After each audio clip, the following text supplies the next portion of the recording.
welcome back to my channel. In this video guide, I will show you how to fix NBA 2K27 game crashing, not opening, not launching, lagging, stuck on loading screen, black screen, or other issues in Xbox. So let's go through the methods. The very first method is to check for Xbox updates. Make sure your Xbox console is updated to latest or not running on outdated version.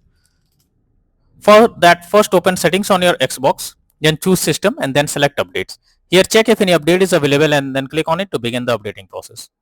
Next is to check for NBA 2K27 update. Apart from console, you should ensure the game is updated and is not outdated.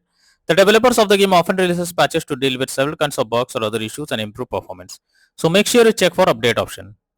Next is to clear Xbox cache. So deleting the cache of your Xbox can help to tackle the issue. For that, press Xbox symbol on your controller. Now move down to profile and system. Then choose settings, system, console info. Select reset console. After that, select reset and keep my games and apps and then launch the game and check. Next is to check storage. For that, press Xbox button, go to profile and system, click on settings, click on system, click on storage. Here check whether there is available space or not, or else delete some unused apps or games to create space.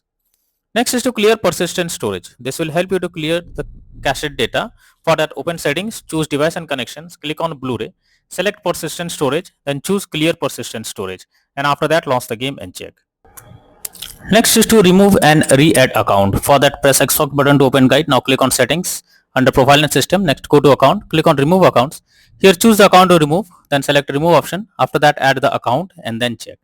Next is to reinstall NBA 2K27.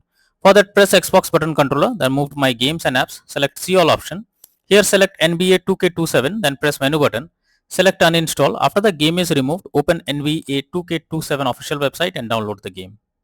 Next is to contact support. So lastly, when nothing works, then it's time to take help from the support team. Go to the Xbox support and tell them the issue you are coming across. You can raise a ticket to let them know about the error.